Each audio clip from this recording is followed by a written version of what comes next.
Hey, Algebra 2 kids, our video on periodic functions. I don't know who Doris Santarone is, but I'm so glad she uploaded her PowerPoint to the internet so that I could take advantage of it. We're going to listen to fun, and I don't think this is going to take very long, so let's jump in and get started. Okay, I liked this example.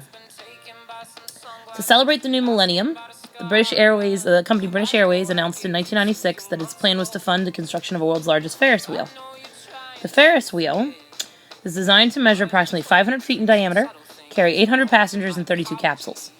The wheel was designed to turn continuously and to be slow enough for people to hop on and off while it turns, completing a single rotation once every 20 minutes.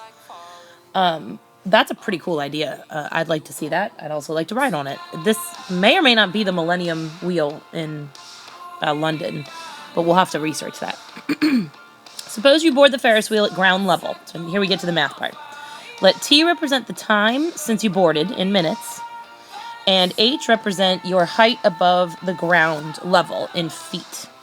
So we're going to complete the table. All right, they tell us that this is 500 feet in diameter. Let's see. If it completes a single rotation in 20 minutes, that means that after 5 minutes, it's gone a quarter of the way around. So it would have gone from here to here, which is halfway across the circle. So that would be the radius of the circle, which is 250 feet. After 10 minutes, it will have continued to here, so the height will be 500. At 15, it'll have gone from here to here, putting it back at 250. And then back to 0 again, because you're going from here back to the ground. And that pattern continues. 250, 500, 250 again, and then 0 again after 40 minutes. And that's 2 rotations. Okay, generalize the behavior of the values of H. Well, the values of H increase to a maximum and then decrease back down to a minimum, and then increase to a maximum, decrease back down to a minimum. If we extended the table, it's going to go out it's going to look exactly the same. So we're not going to write it out. But here's the key question. What would it look like if I graphed this? Well, here we go. Here's a plot of the data. Now, what's happening in between? What's happening in between is that the height is increasing smoothly, like so, and peaking, and then decreasing smoothly, and then valleying. And you get this sinusoidal curve, which is kind of a description of the curve. This is very... Oh, I missed one. I missed 2. Very hard to draw, but that's generally what you get. Okay, any observations you have? Well, it's a squiggle. Like a squiggle. Up and down, up and down, up and down. There's a midline across the center. Okay, what would be a good description of the shape of the graph if the data points were connected with a smooth curve? I guess, again, I told you sinusoidal curve, but it's like a squiggle. What natural phenomena have this shape? Well, if I was to go in and look at sea level, high tide, low tide, high tide, low tide. That would be a good example. Can you find any other natural phenomena? And what characteristics we'll be interested in? Well, the maximum, the minimum, the midline, the direction of the curve. If it started up at the top and went down, might make a difference in what's going on.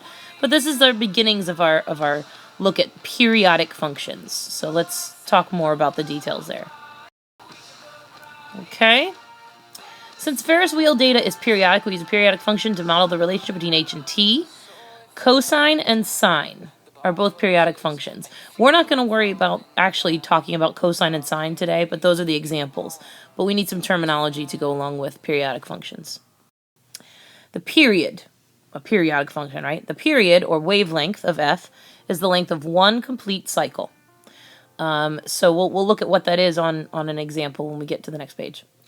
The midline is the horizontal line midway between the function's minimum and maximum values. The amplitude is the distance between the function's maximum or minimum and the midline, so it's how tall the curve is from the middle. And the phase or horizontal shift is the number of units that the start of a cycle is away from being at the midline. So you can have a phase shift that's horizontal. You can also have a vertical change where you change the amplitude of a function. So that's the kind of thing we'll be looking at with sine and cosine in future, but for now, just talking periodic functions. So here's the one that we just looked at. Here's your midline. So your midline on this one is 250. So that's the middle height of this particular sinusoidal curve.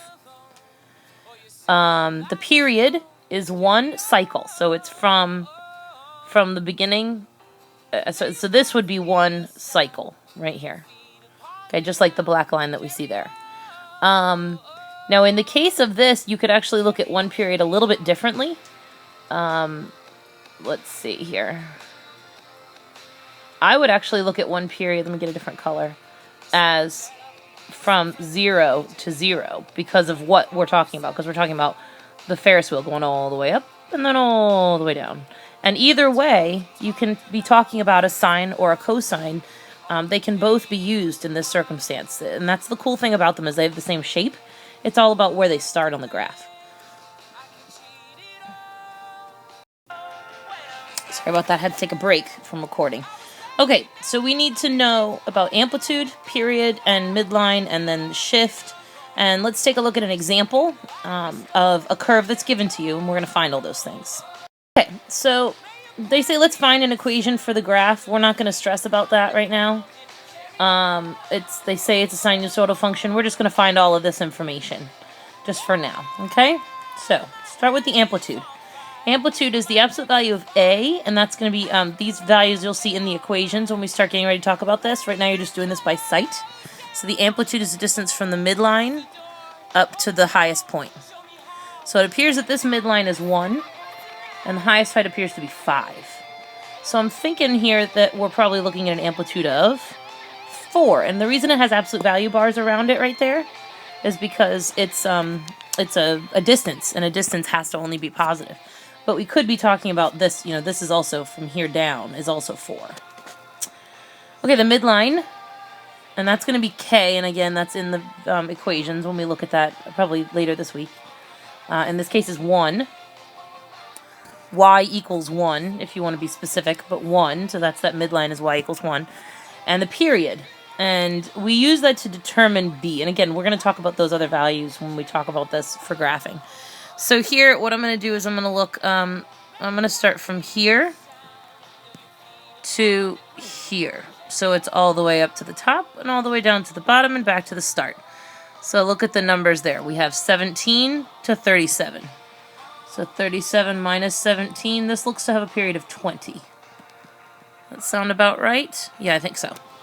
So the 20 is the period. Okay, locate the point on the graph that is a midline on an increasing interval. From this point, can we determine the horizontal shift?